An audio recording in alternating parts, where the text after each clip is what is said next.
Polri ditantang untuk mengungkap penyebab kematian Vina Cirebon dan kekasihnya, Eki pada 2016 silam.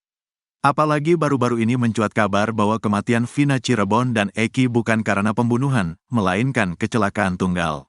Sementara dalam kasus kematian Vina Cirebon dan Eki sudah ada terpidana yang dijebloskan ke penjara diduga sebagai pelaku pembunuhan. Ironisnya para saksi yang membuat para pelaku di proses pidana ada mencabut keterangannya saat itu, sehingga mengakibatkan penyebab kematian Vina Cirebon dan Eki semakin simpang siur. Belakangan ini mantan Wakil Kepala Kepolisian Republik Indonesia, Wakapolri, Komjen Pol, Purn Ogroseno masih meyakini kasus Vina di Cirebon, Jawa Barat pada tanggal 27 Agustus tahun 2016 silam adalah pembunuhan. Diketahui, sejumlah pihak mulai meyakini, peristiwa yang menewaskan Vina dan Eki di Jembatan Talun, Kabupaten Cirebon, 8 tahun lalu merupakan kasus kecelakaan. Saya yakin ya 99% lah, 1% nanti milik Allah aja lah, itu kira-kira masih berat ke arah pembunuhan, katanya, dikutip dari tayangan YouTube Uya Kuya TV, Minggu, tanggal 11 Agustus tahun 2024. Menurutnya, ini saatnya pihak kepolisian membuktikan penyebab kematian Vina dan Eki yang sebenarnya. Justru situasi sekarang, kenapa banyak kecelakaan dikait-kaitkan dengan peristiwa Eki dan Vina. Sebetulnya ini saatnya lah polisi, penyidik-penyidik memeriksa orang-orang yang menyatakan kasus ini berkaitan pembunuhan, ungkapnya. Kendati demikian, ia tak menutup kemungkinan kecelakaan menjadi penyebab tewasnya Vina dan Eki. Ungkaplah sekarang yang menyatakan bahwa ini ada kecelakaan lalu lintas, ini diungkap sekarang, dibuatkan berita acara. Sehingga suatu saat kalau memang pembunuhan menjadi keterangan bohong, ke-8 terpidana mudah-mudahan bisa dibebaskan dengan novum baru hasil sidang keterangan palsu tadi, tandasnya. Sebelumnya, muncul dugaan Vina dan Eki tewas karena kecelakaan.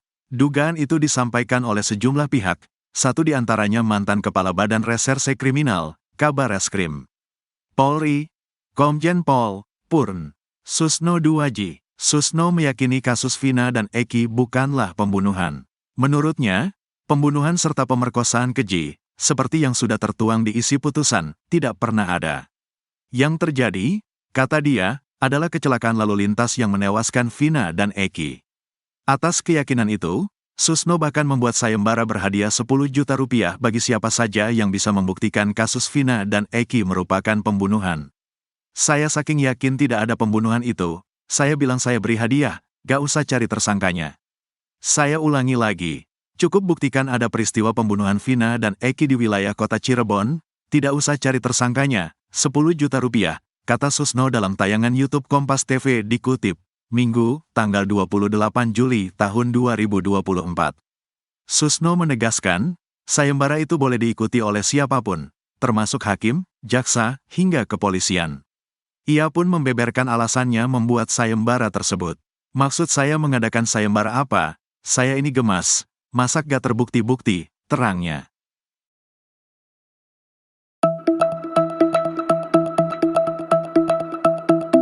Setelah diperiksa Mabes Polri soal kasus Vina, Ibtu Rudiana dikabarkan memiliki status baru. Status ini bisa membuat kuasa hukum para terpidana sumringah.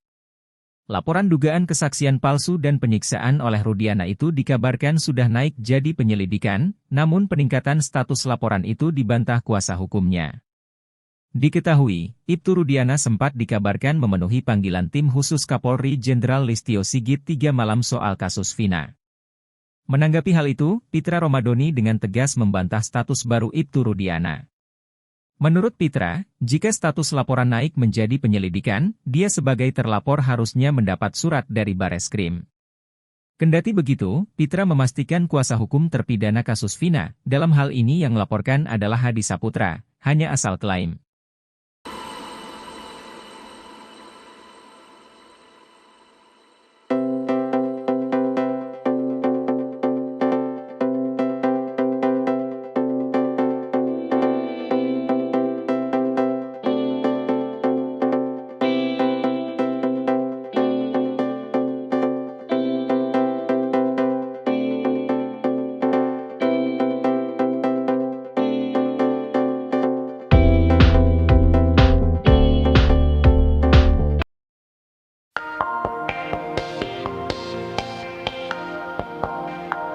Ex-Wakapolri Komjen Pol Purnawirawan Oegroseno merasa geram dengan Ibtu Rudiana yang diduga menyembunyikan dan seolah bertele-tele dalam kasus Vina Cirebon. Menurut Oegroseno, Ibtu Rudiana masih mempertahankan karangannya. Ia menyebut bahwa otak di balik rekayasa kasus pembunuhan hingga buat 8 terpidana dibui. Oegroseno meyakini bahwa alur peristiwa itu hanya karangan karena ia menemukan hal janggal saat membacanya.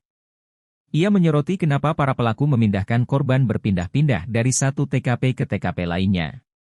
Diketahui sesuai dengan isi putusan, ada 3 TKP dalam kasus pembunuhan Vina, yakni Jembatan Layang Talun, Jalan Perjuangan dan belakang showroom mobil. Beberapa kejanggalan lainnya diantaranya ketika Rudiana ajak Liga Akbar ke kantor polisi dan mengarahkannya, lalu mencurigai beberapa orang terduga pelaku. Rudiana juga baru membuat laporan setelah 4 hari peristiwa. Ia kemudian tak meminta anaknya yang jadi korban pembunuhan untuk segera diautopsi.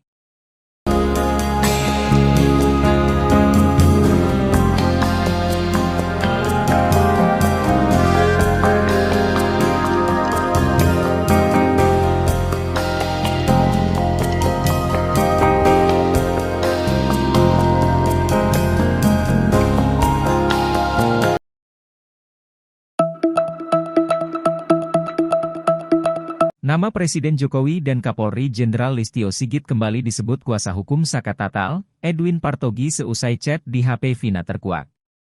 Ekstraksi data ponsel Vina terkuak, di mana di dalamnya selaras dengan pengakuan Widi dan Mega yang sempat berkomunikasi dengan kekasih Eki itu di pukul 22.14 WIB. Sekitar pukul 22 WIB, Vina kirim pesan singkat kepada Widya ajak sahabatnya tersebut untuk bermain, lalu sekitar pukul 22.05 WIB dan pukul 22.15 WIB, Vina menelepon Widya. Lalu pukul 22.30 WIB Mega mengirim pesan ke Vina untuk bertanya Vina mau pulang jam berapa tapi tak direspons hingga ditemukan tak bernyawa. Edwin menjelaskan, kesesuaian bukti SMS dengan kesaksian Widi dan Mega di persidangan menandakan kesaksian itu benar adanya dan otentik. Berangkat dari bukti ilmiah ini, mengingatkan Presiden Jokowi bahwa negara berhutang terhadap setiap detik kebebasan yang diambil dari para terpidana. Edwin meminta Presiden Jokowi dan Kapolri mengambil langkah luar biasa membebaskan para terpidana sambil upaya PK tetap diajukan.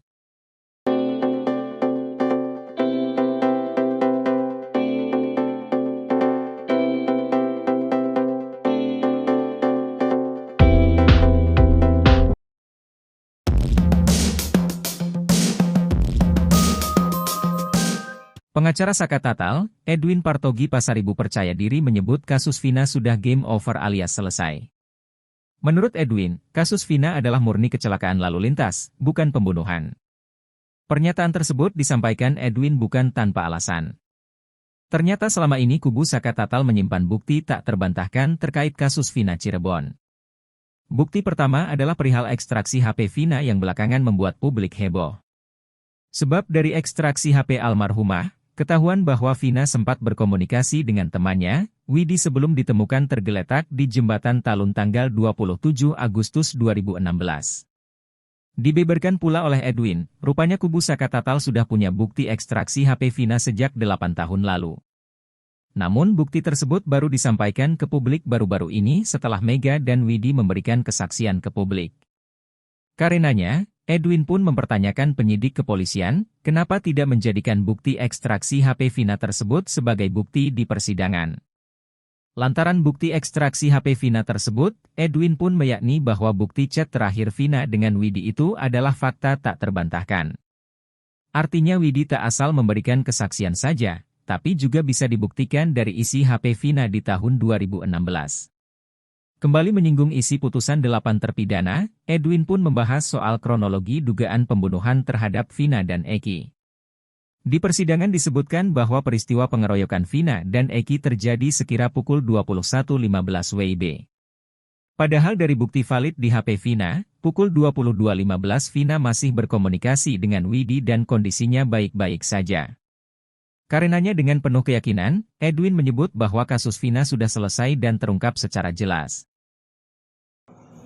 Menurut versi pihak mereka gitu kan, hanya menghimbau gitu, tapi kalau ada konfirmasi kita nggak Pengacara keluarga Vina, Raden Reza Pramadia menanggapi ketidakhadiran Ibtu Rudiana dalam sumpah pocong bersama Saka Tatal. Ia mengaku belum mendapat informasi apakah Rudiana akan menjalani sumpah pocong sendiri atau tidak. Reza mewakili keluarga Vina sebenarnya tidak mempersoalkan adanya sumpah pocong dalam kasus ini.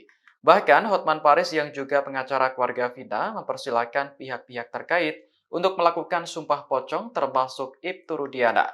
Menurut Reza, sumpah pocong hanyalah bagian dari budaya dan tidak berdampak pada keputusan pengadilan. Meski Saka Tatal sudah melakukan sumpah pocong, keluarga Vina tetap yakin bahwa kasus ini merupakan pembunuhan dan pemerkosaan. Keyakinan ini didasarkan pada putusan pengadilan yang telah berkekuatan hukum tetap. Adapun sumpah pocong Saka Tatal digelar di Padepokan Amparan Jati, Cirebon, Jumat kemarin tanpa dihadiri oleh Rudiana. Polisi tersebut sebelumnya mengaku siap sumpah pocong, namun untuk membuktikan bahwa anaknya yakni Eki sudah meninggal. Sementara Saka Tatal dalam sumpahnya berujar tidak terlibat pembunuhan Vina. Nggak, kalau kan kemarin itu Rudiana itu nggak datang, Ya. ada informasi ke keluarga Vina kalau dia itu mau sumpah pocong sendiri atau seperti apa gitu mas? Jadi kalau informasi sih belum ada ya, bahkan malah Bang Hotman sendiri kan bilang ya udah silahkan kalau Pak Rudiana, jangan takut, silahkan kalau mau sumpah pocong menurut versi pihak mereka gitu kan, hanya menghimbau gitu. Tapi kalau ada konfirmasi kita nggak tahu ya, nggak dapat informasi apapun. Jadi belum ada ya informasi yang tentang ingin di depan Hotman Paris itu nggak ada ya? Oh nggak ada, belum ada. Kalau sumpah pocong itu bakal ngaruh ke hukum selanjutnya nggak mas? Loh, kalau menurut kami itu kan Indonesia itu kan negara hukum ya. Jadi kalau nanti orang sedikit-sedikit sumpah pocong memengaruhi hukum ya kan nggak realistis ya, itu kan hanya budaya ya, budaya adat gitu kan. Jadi tidak akan mempengaruhi apapun putusan pengadilan gitu, walaupun sumpah pocong gitu kan. Kalau di mata hukum sendiri sumpah pocong tuh gimana sih Kak? Jadi sebetulnya kalau di mata hukum ya tidak ada artinya kan, tidak berkekuatan hukum kan, itu kan lebih ke agama.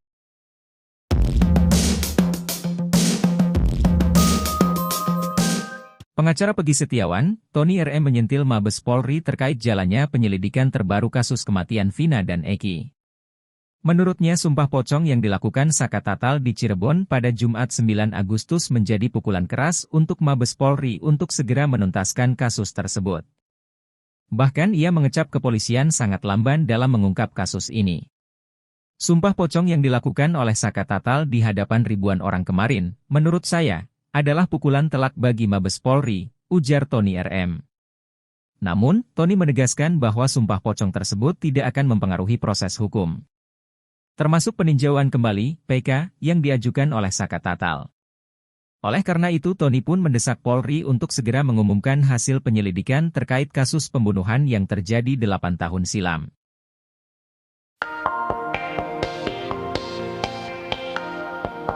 Terpidana kasus Vina, Sudirman sempat mengaku ke keluarganya mendapatkan penyiksaan dan disiram air panas seusai dipisahkan dari 6 terpidana lainnya.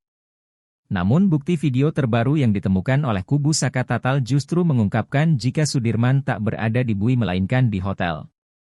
Diketahui keluarga sulit menemui Sudirman dan muncul isu bahwa Sudirman dipakai Polda Jabar untuk mengkonfrontir keterangan para terpidana lainnya. Namun, keberadaan Sudirman yang misterius belakangan justru diungkap batang hidungnya oleh kuasa hukum Saka Tatal lainnya, Dadan Mariana. Alih-alih mendekam di Bui, Sudirman dikabarkan sedang berada di hotel. Dadan mengaku menyimpan video terkait dugaan keberadaan Sudirman. Menurut Dadan, Sudirman diperlakukan istimewa oleh pihak berwajib. Dalam video Sudirman tampak sedang tidur di kasur, ia bahkan diberikan sejumlah barang saat di luar sel, seperti sejumlah uang, ponsel hingga headset Bluetooth.